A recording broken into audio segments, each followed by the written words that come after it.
Amém. Vamos orar. Senhor Deus, em nome de Jesus Cristo, nós te agradecemos por todos esses testemunhos, Senhor. Essa é a prova, meu Deus, que a Bíblia, a tua palavra, o testemunho do teu poder continua sendo escrito nas nossas vidas, Pai. Eu te peço, Deus, que a continuidade desse culto, meu Deus, a ministração da tua palavra enquanto pregação, possa acontecer da forma mais clara, mais direta, mais poderosa possível, Senhor. Para isso, eu te peço sinceramente que o Senhor possa mortificar minha carne, a minha alma, Senhor, silenciar minha natureza, derramar, meu Deus, o teu sangue sobre a minha vida, sobre os meus irmãos aqui, de uma forma, meu Deus, profética, Pai, e que em nome de Jesus Cristo todos nós estejamos prontos para receber a tua palavra, Senhor, o teu toque, Senhor, para que haja transformação no nosso interior. Em nome de Jesus Cristo, eu repreendo todo espírito irreverente, de distração, de sonolência, todo espírito que faz com que nós estejamos preocupados com coisas que deixamos em casa, com compromissos que temos que honrar amanhã ou essa semana, toda preocupação, toda distração, em nome de Jesus Cristo, eu neutralizo agora. Peço também, Senhor, que o Senhor possa tocar o coração daqueles que estão endurecidos, meu Deus, que perderam a sensibilidade ao teu Espírito, que estão, meu Deus, indiferentes ao teu Espírito Santo, que escutam a tua palavra, mas que prosseguem, meu Deus, conformados com a vida que vinham levando, uma vida muitas vezes, Senhor, que não inclui pecados esquisitos ou tenebrosos, mas que é uma vida, meu Pai, indiferente, Senhor, uma vida, meu Pai, dedicada às coisas, meu Deus, simplesmente do dia a dia, Senhor. Eu peço que o Senhor possa ministrar aos nossos corações, Senhor, de uma forma a realmente mudar a nossa condição essa noite, Pai. Amolece, meu Deus, o coração de pedra, Pai, e toca, meu Deus, também aqueles que estão desanimados, que estão, meu Deus, desmotivados, Pai, que nós possamos sair daqui cheios da certeza, meu Deus, de que se o Senhor é por nós, quem será contra nós? Graças a Deus. Amém. Queridos, no último culto, o tema foi domínio próprio. E para simplificar o conceito, eu relembro aqui a diferença entre domínio próprio e livre-arbítrio. O livre-arbítrio é a nossa capacidade de escolher entre opções. E aí nós usamos o exemplo, a analogia de você chegar numa estação do metrô, na estação Sé, tendo que ir para o lado norte, para Tucuruvi, e se deparar com esse lado que vai para Tucuruvi totalmente lotado, pessoal tudo já com desodorante vencido, aquela coisa que você fala, nossa, que sofrimento, tem que pegar isso aqui. E o outro lado que vai para a Zona Sul, tá liberado, só gente descolada, pessoal dando dinheiro para você, oferecendo guloseimas e tal. Você fala, caramba, cara, tá tão mais legal ir pro lado sul que pro lado norte. Você tem a opção de escolher qual lado você vai pegar. Você não é obrigado a ir pro lado norte. Você tem essa autoridade de escolher qual lado da plataforma você vai embarcar. Aí termina o seu livre-arbítrio. Porque a partir do momento que você faz a sua escolha, entra em cena uma coisa chamada destino. E o destino é para onde aquele caminho leva. Depois que você entrou no trem que vai para aquele destino, você não tem no seu livre-arbítrio poder para mudar o destino. Falar, eu quero entrar no lado sul e ir parar em Tucuruvi. Não dá. Se você entrou no lado sul, você vai para a Zona Sul. Simples assim. O domínio próprio, diferente do livre-arbítrio, ele é a capacidade de conter o livre-arbítrio para que você tenha condições de escolher o que é certo em vez de escolher o que é mais fácil ou prazeroso. Isso é o domínio próprio. E no final, pode abaixar um pouquinho minha voz, acho que é um pouco alto, tá? E no final dessa pregação, nós ilustramos ali o arremate da pregação com o Salmo de número 23. E por que Deus me mostrou esse Salmo, creio eu? Porque esse Salmo mostra o mindset, a mentalidade de quem anda com Deus de verdade. de quem acredita em Deus, de quem confia em Deus, que consequentemente consegue manifestar abundantemente isso que era o tema da pregação anterior, o domínio próprio. Mas esse capítulo da Bíblia Sagrada, ele é profundo em demasia, poderoso em demasia, para ser citado dessa forma tão passando, assim, tão de passagem. Porque eu vou te falar uma coisa, há muitas passagens que são famosíssimas na Bíblia, mas o Salmo de número 23 é a mais famosa. Ela é conhecida por cristãos, ela é conhecida por pessoas de outras religiões, ela é conhecida por ateus. Ela é absolutamente a passagem mais conhecida e vem seguida de perto pela que fala do amor, que é 1 Coríntios 13. Ela também é a passagem mais citada em funerais. Tem uma passagem bíblica utilizada abundantemente nos funerais, é o Salmo de número 23. E o que será que faz desse Salmo uma passagem tão famosa, tão querida, tão especial? Eu vou fazer um adendo aqui. Existe uma dúvida quanto à autoria desse Salmo. Existem especialistas que questionam a possibilidade de Davi ter escrito qualquer salmo, mas a maioria dos especialistas atribuem esse salmo a Davi, porque ele vem de uma coleção de salmos que começam acreditando o rei Davi como autor do salmo. No próprio salmo ali, na estrutura dele já vinha originalmente a citação de que era um salmo de Davi. A questão aí é que ele poderia ser interpretado que era um salmo feito por Davi ou dedicado para. É por isso que existe essa dúvida de que se foi ele que escreveu ou se era um salmo dedicado à personalidade, ao caráter, à história do homem de Deus Davi.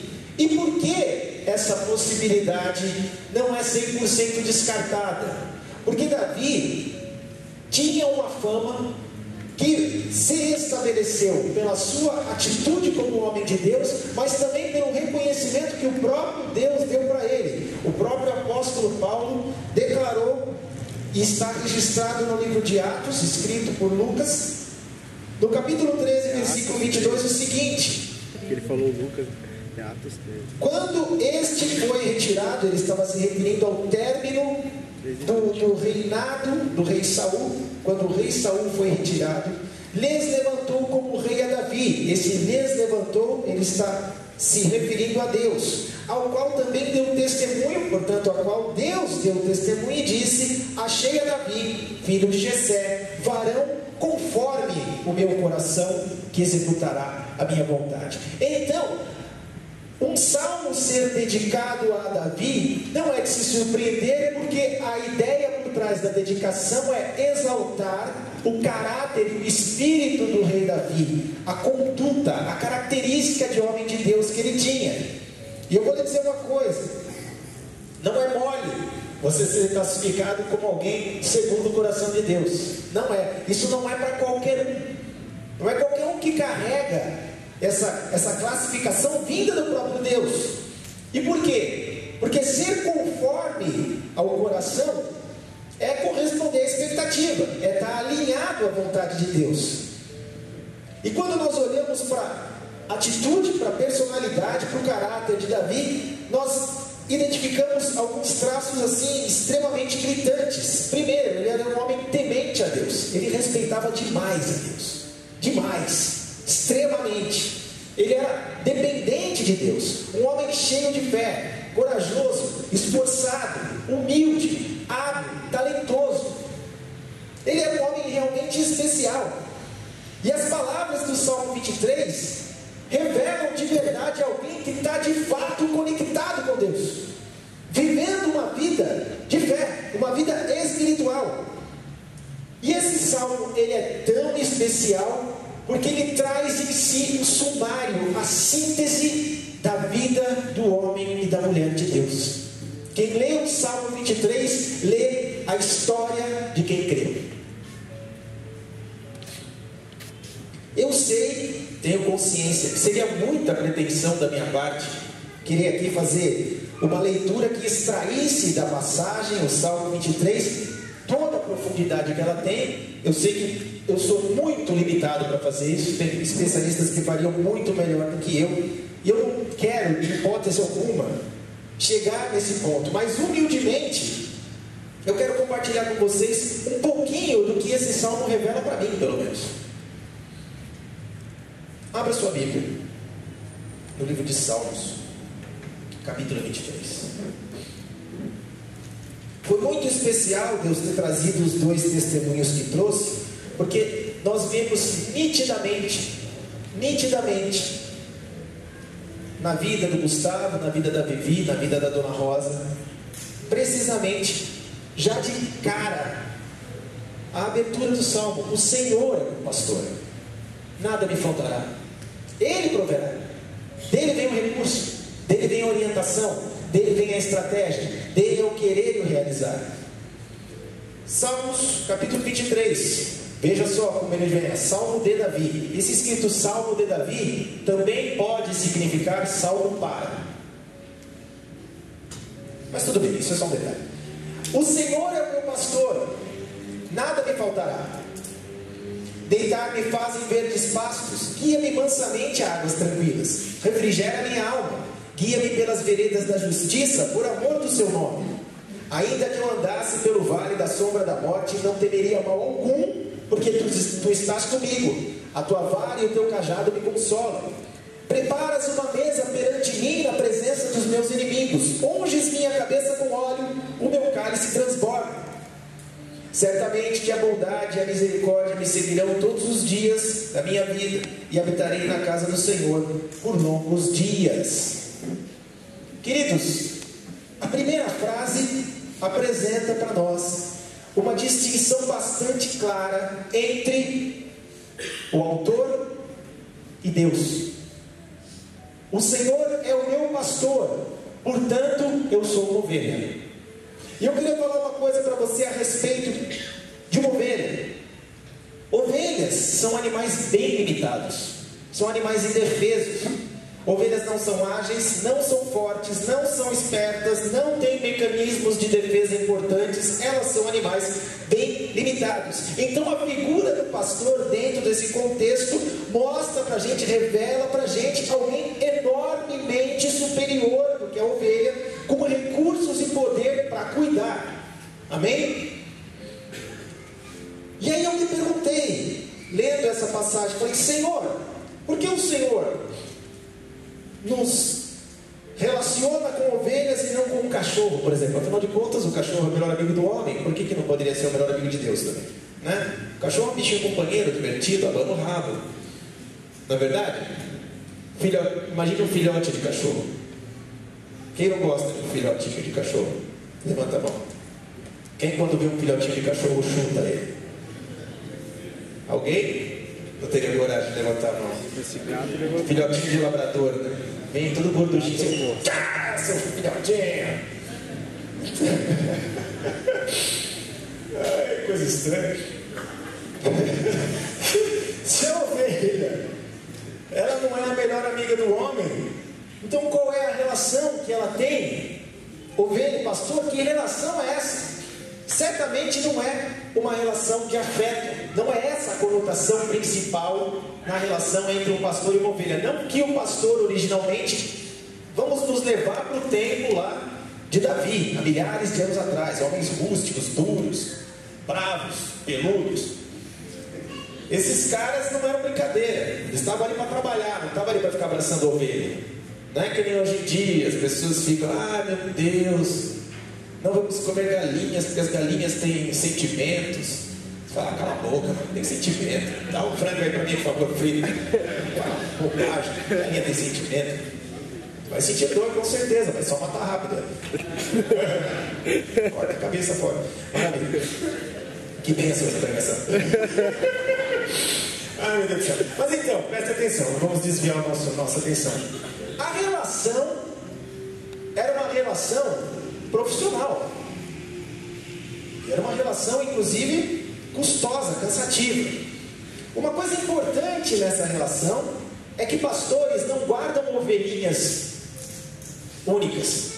Você não vai ter imagem do pastor tipo dentro de casa, assistindo televisão com uma ovelha no colo, comendo pipoca, fazendo café na ovelha. Não é esse o conceito de pastoreio. Pastores pastoreiam rebanhos.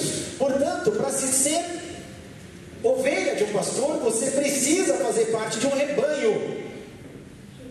Isso já nos mostra automaticamente que lugar de crente é na igreja. Se você não está sendo pastoreado, se você não está sendo parte do grupo, se você não é parte do corpo, portanto, você não está sendo pastoreado. Outra coisa importante é que no rebanho toda ovelha é igual. Nenhuma ovelha se acha mais especial que a outra. Quando elas estão comendo capim, ela fala assim: estou aqui comendo esse capim, olha como eu sou mais bonita, como meu pelo é mais vistoso que dessa ovelha do lado. Veja como minhas coxas são mais torneadas. As ovelhas não estão nem aí, cara. As ovelhas, elas você olha, elas veem tudo igual, é tudo ovelha. Fala, é ovelha, não tem essa. Olha essa ovelha com esse decote, que absurdo, é uma ovelha safada, essa ovelha. Não existe isso entre ovelhas. Ovelhas não se preocupam com isso, elas todas se parecem, né? Uma coisa assim, bem uniforme. Outra coisa muito louca é que a relação entre o pastor e a ovelha, como já foi dito, era de ordem comercial, basicamente. Então as ovelhas, elas foram domesticadas para o fornecimento de leite, de carne e de lã. De fato não era para ficar no colo. E aí, isso pode nos colocar numa situação de falar: puxa, pensando assim, talvez eu nunca tivesse parado para pensar assim, você também não. Fica um pouquinho humilhante ser caracterizado como uma ovelha. Assim, poxa, seria mais legal ser caracterizado como uma águia, por exemplo, um animal vigoroso, poderoso, King Kong, sei lá, um Godzilla. Você fala, pô, ovelha, cara, né? Não tem presa, não tem nada, né? Não tem unha, é casca, não faz nada aquele troço, né? Tem o leão, não, o leão tem as garras, né? Fala, nossa, o leão, cara, nossa, esse bicho tapado, não consegue nem cercar correr, não serve para nada, né? Só serve para dar leite, lã e carne. Coitado da ovelha. Aí a gente pode notar a perspectiva de quem estava escrevendo esse salmo. Essa pessoa, se era Davi ou não, compreendia que era preciso ser humilde e submisso, ser um servo aprendiz. Nós vemos em Lucas, no capítulo 17, olha só essa passagem como ela é dura. Olha como ela é dura. A partir do versículo 10. E qual de vós terá um servo a lavrar ou a apacentar gado, a quem voltando ele do campo diga: chega-te, assenta-te à mesa, e não lhe diga antes: prepara-me a ceia, cinge-te e serve-me até que tenha comido e bebido, e depois comerás e beberás tu. Porventura dá graças ao tal servo, porque fez o que lhe foi mandado? Creio que não. Assim também vós, quando fizerdes tudo o que vos for mandado, dizei: somos servos inúteis, porque fizemos somente o que devíamos fazer. Ovelha não tem entrada triunfal, não tem rugido, não bota medo em ninguém, um bichinho redondo, fofinho. Isso pode soar tão subserviente, tão humilhante, que talvez você fale: cara, mas eu não consigo enxergar a minha vida assim. Esse Deus tirando nessa Coreia do Norte celestial, Kim Jong-un das estrelas, eu não vou viver desse jeito, me prostrando diante de um fascínora desse. Eu tenho o direito de escolher o que fazer com a minha vida, meu corpo, minhas regras. Em Romanos 11, Paulo, tomado pelo Espírito Santo de uma forma indescritível, de uma forma que talvez nem eu nem você venhamos a saber um dia como é, espero que consigamos um dia chegar nesse nível. Deixa eu registrar, capítulo 11, a partir do 33. Ó profundidade das riquezas, tanto da sabedoria como da ciência de Deus! Quão insondáveis são os seus juízos e quão inescrutáveis os seus caminhos! Porque quem compreendeu o intento do Senhor? Ou quem foi seu conselheiro? Ou quem lhe deu primeiro a ele, para que ele seja recompensado?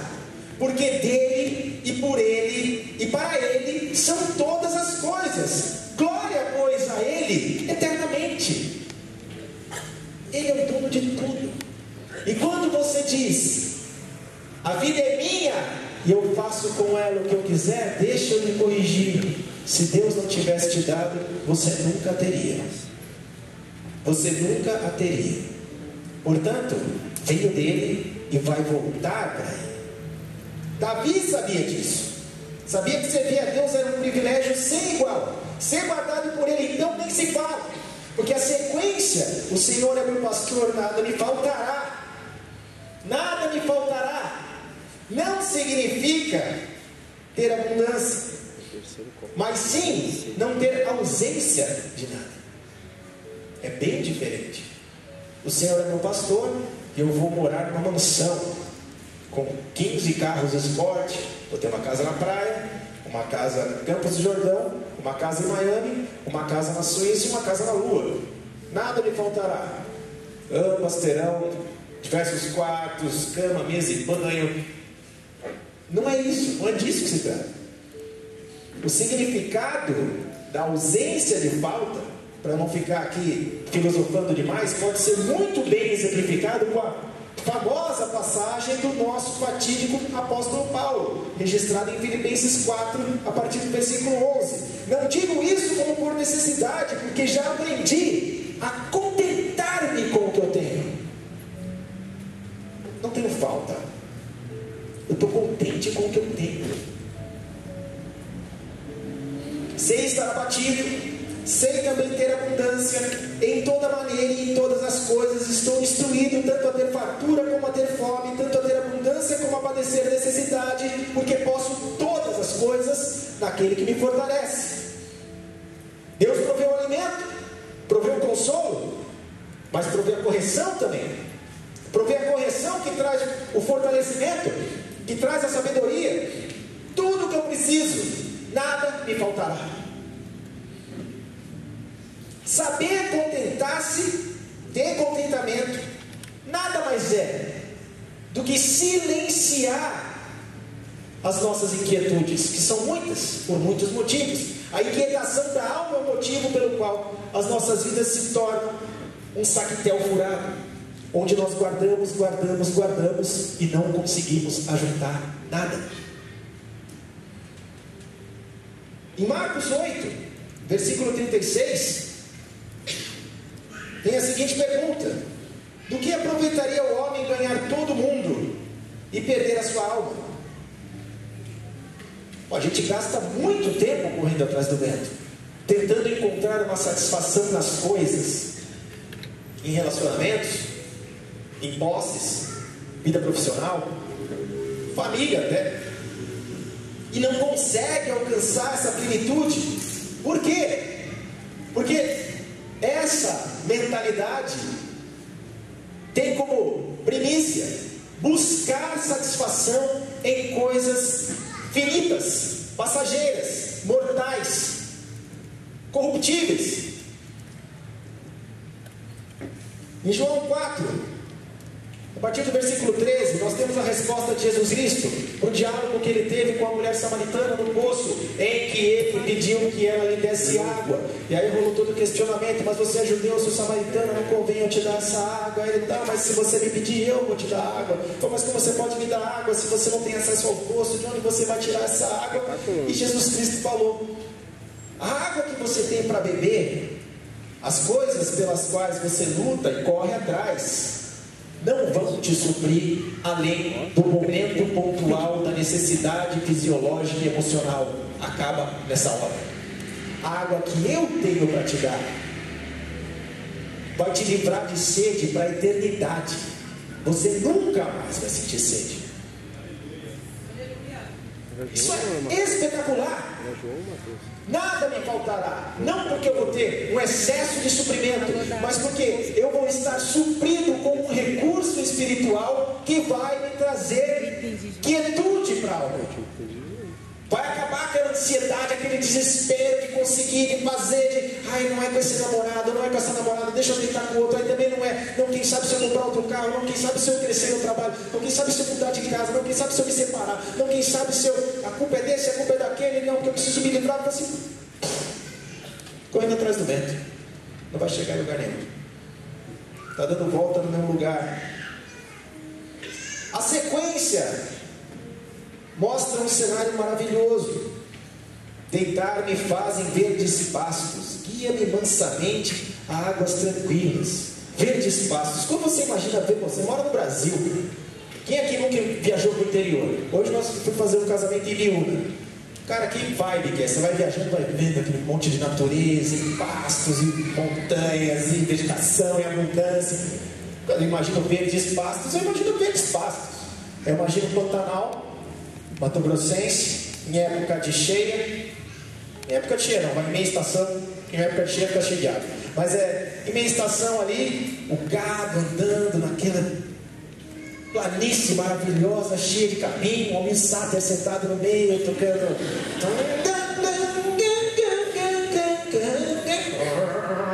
Berrante, não é essa imagem que veio na cabeça? Globo Rural, né?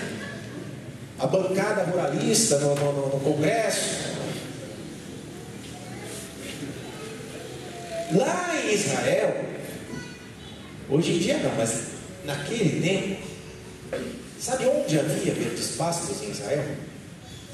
Não havia. Não havia verdes pastos. Sabe como é que são as pastagens de Israel?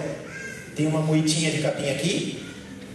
Aí você anda mais 5 metros, tem uma moitinha de capim aqui. Você anda mais 5 metros, tem uma que já foi meio comida aqui. Você anda mais 5 metros. É assim, verdes pastos em Israel. Verdes pastos parece piada. Que verdes pastos? Mas então, por que será que Davi tinha essa imagem? Por que ele estava nessa alegria, nessa satisfação? É simples responder. O que é isso? É uma rebelião? É rebelião isso? Não pode queimar os colchões, hein? Chama o pessoal do GOI, sei lá. Filipenses 4. Para! Que é isso? Vocês vão ficar zucrinando agora aqui? Carlão, dá um jeito aí.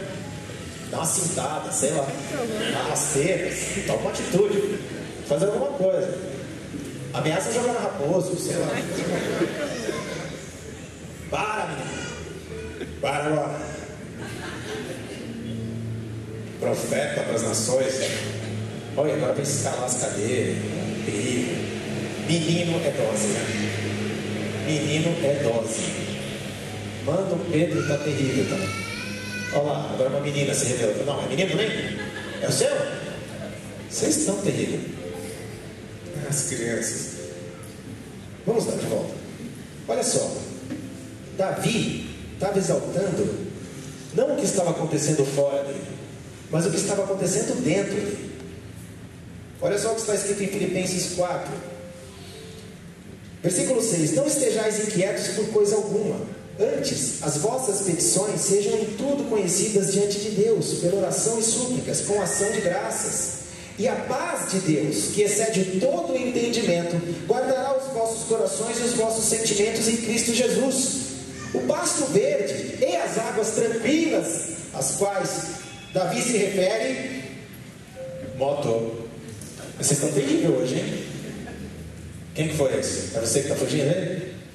Foi você, Jack? Por que está saindo então? Vocês estão terríveis demais, cara. O pasto e as águas tranquilas, elas não estão do lado de fora, porque elas não existem do lado de fora. A expectativa de pastos e águas tranquilas do lado de fora das nossas vidas é pura ilusão. Sempre vai acontecer alguma coisa para estragar o cenário. Estava comentando hoje com o irmão, falei assim: você vê uma foto de uma pessoa deitada na grama, tomando um banho de sol, você fala assim: nossa, como eu queria estar nesse cenário, nesse momento. Olha a tranquilidade que essa pessoa deve estar. Existe uma grande diferença entre você ver a foto e você ir lá deitar na grama. Aí você vai e deita na grama, é aquela grama São Carlos, começa a pinicar seu corpo todo. Você já fica com ódio terrível daquela desgraça. Eu não sei se vocês têm, mas tem uma reação alérgica do inferno naquilo ali. Aí sol. Você está ali no sol, você vai torrar no sol. Mas tem insolação,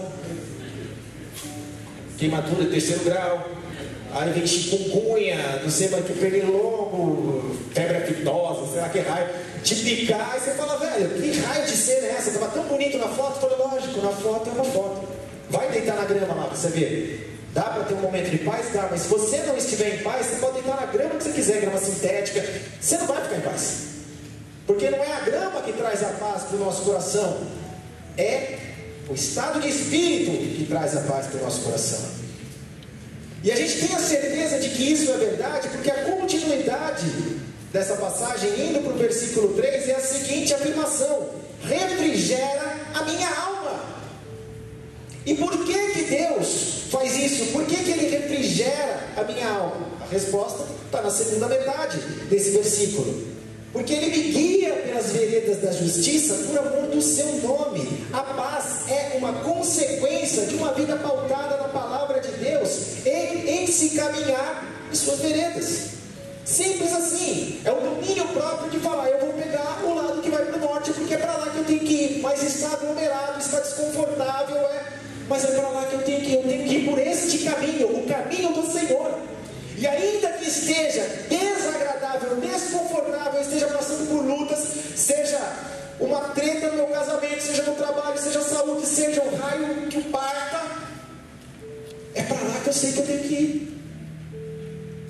E eu vou pelo caminho de Deus. E por que eu sei que Deus está ali do meu lado quando eu escolho o caminho, que é o caminho dele? E por que eu sei que Ele vai estar comigo e me encaminhar? É porque Ele me ama de cima de tudo? Não, Ele me ama, sem dúvida nenhuma. Mas é porque Deus, diferente de nós, é fiel à sua própria palavra. Se Ele disse que vai fazer, Ele faz. Se Ele disse que vai guardar, Ele guarda. Se Ele vira para o Gustavo e fala, solda porque vai dar, mas vai chover, não dá certo, solda porque vai dar. Mas Senhor, quais são as probabilidades? Solda, vai dar. Eu estou na parada. Se eu estou na parada, vai dar. Glória a Deus.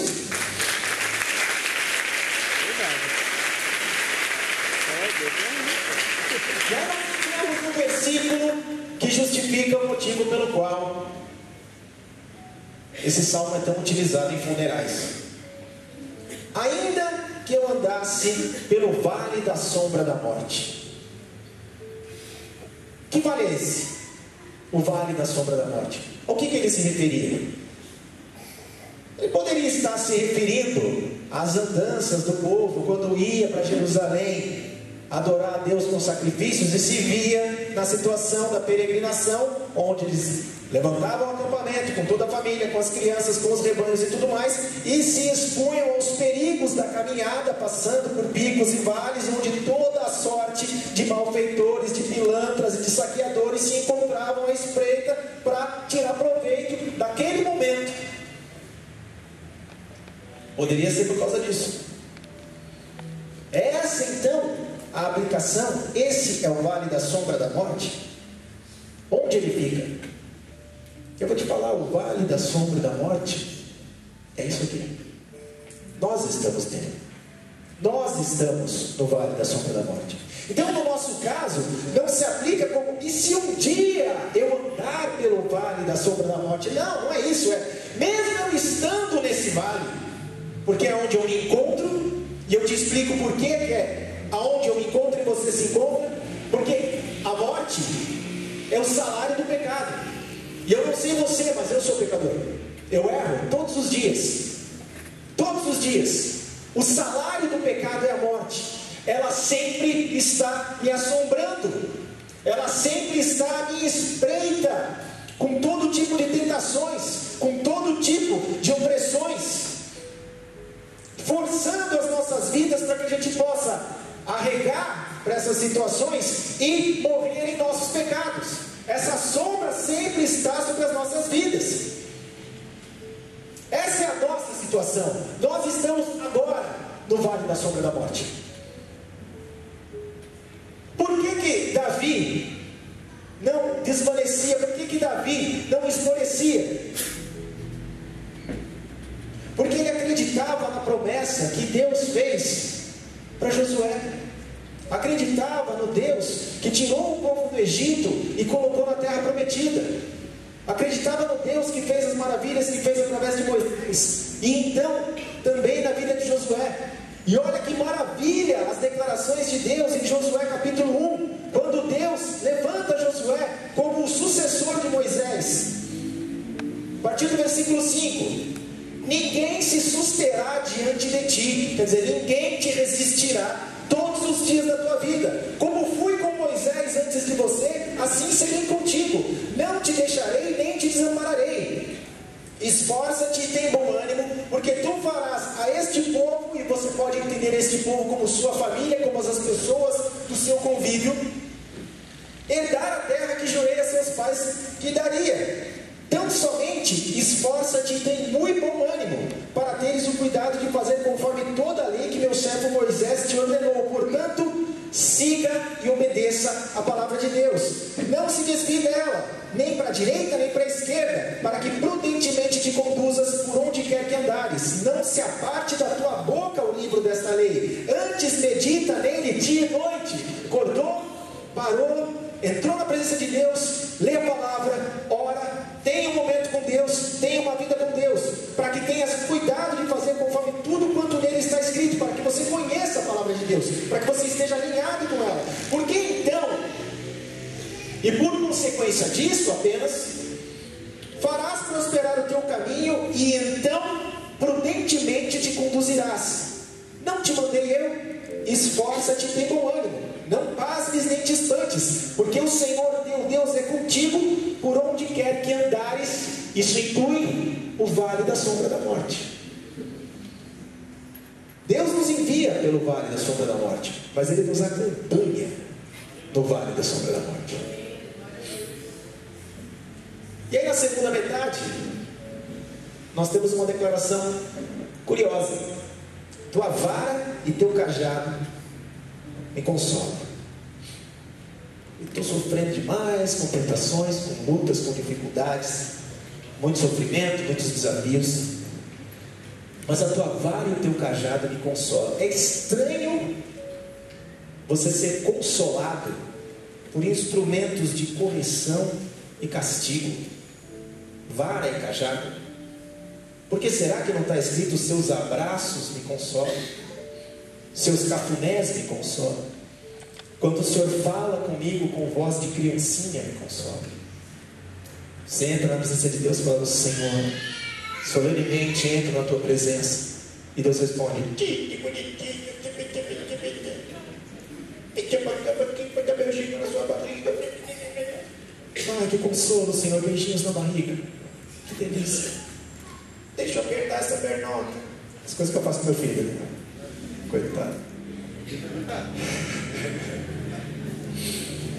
Bichinho, vou te falar.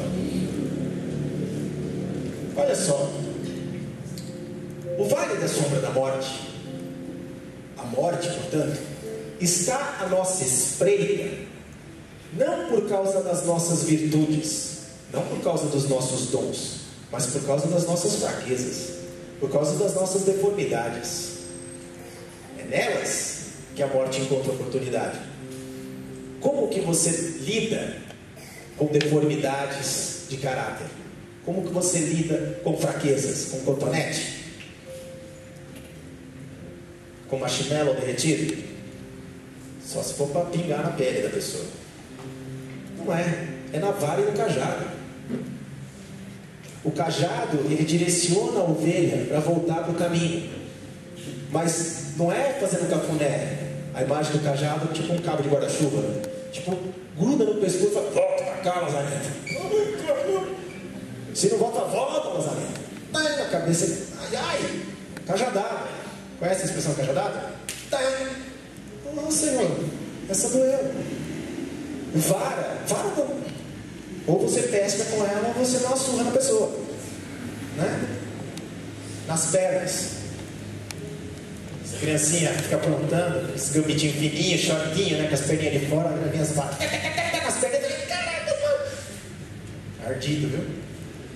Por quê? A tua vara e o teu cajado me consolam. Porque a correção de Deus é o consolo para as nossas vidas, de que nós temos a esperança de não prosseguir repetindo os mesmos erros que nós vínhamos cometendo. É através da correção.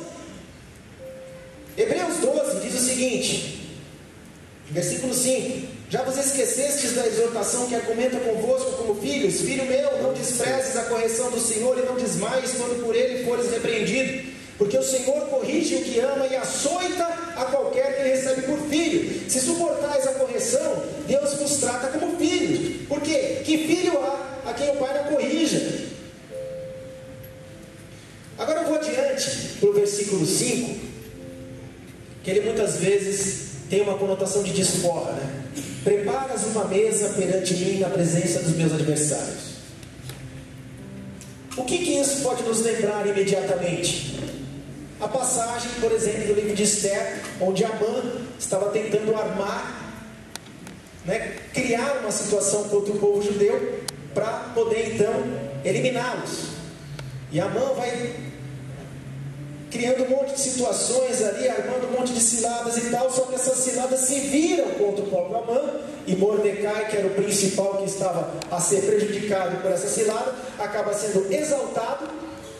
Amã leva Mordecai para passear de cavalo vestido com as vestes reais, depois você lê lá para você entender a história toda, e depois a forca que Amã estava preparando para enforcar Mordecai, serviu para enforcar o próprio Amã. Então preparas uma mesa perante mim, na presença dos meus adversários, pode dar essa impressão, essa conotação, e pode até ser que seja isso, mas há um significado muito maior e muito mais valioso que esse, porque Deus preparou uma mesa para a gente que tem um valor e um significado eterno. E quer que eu te diga que mesa é essa? É a mesa da Santa Ceia. Na Santa Ceia, Deus preparou a mesa definitiva na presença do meu adversário.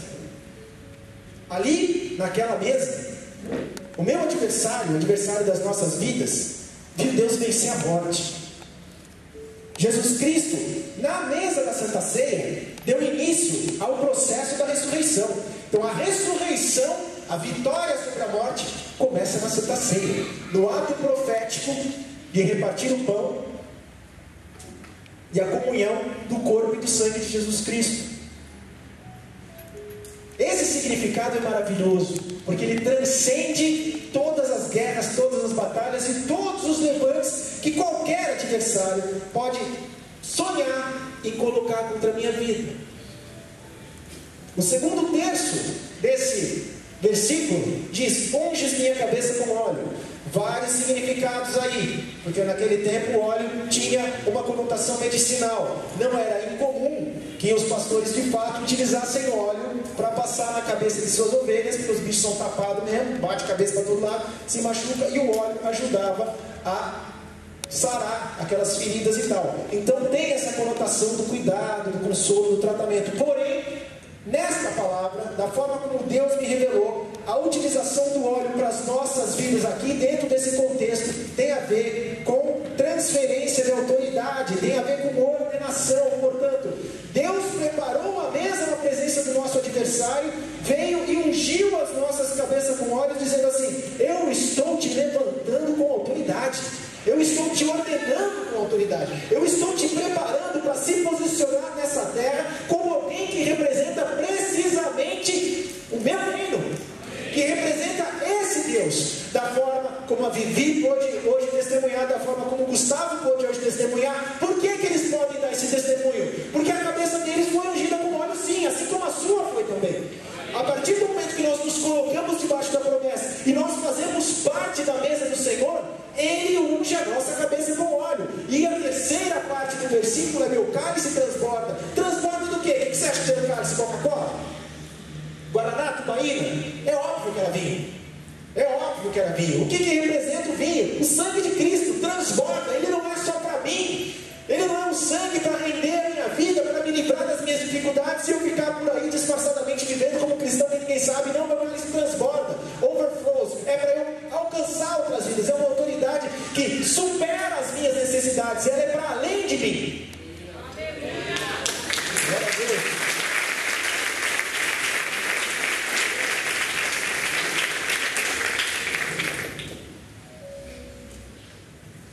último versículo traz a seguinte declaração: certamente que a bondade e a misericórdia me seguirão todos os dias da minha vida, e habitarei na casa do Senhor por longos dias. Cada passo, cada luta, cada conquista, cada lágrima, cada sorriso, Deus vai estar do teu lado até a eternidade. Até a eternidade. Olha que forma maravilhosa de se encerrar uma pregação. Mateus 28, versículo 18. E chegando-se Jesus, falou-lhes dizendo: é-me dado todo o poder no céu e na terra. Portanto, ide, ensinai todas as nações, batizando-as em nome do Pai, e do Filho, e do Espírito Santo, ensinando-os a guardar todas as coisas que vos tenho mandado. Eis que estou convosco todos os dias, até a consumação dos séculos. Até a consumação dos séculos. Mas, desde que vocês andem no meu caminho, sempre existe o porém nesse tipo de passagem. Vá, faça o que eu te falei, honre o meu nome, honre meu sacrifício, estenda esse poder, a salvação, para a vida do máximo de pessoas que você conseguir. Eu vou estar te respaldando, te guardando, te dando autoridade, te corrigindo, todos os dias, até a consumação dos séculos. Curva a tua cabeça e fecha os teus olhos.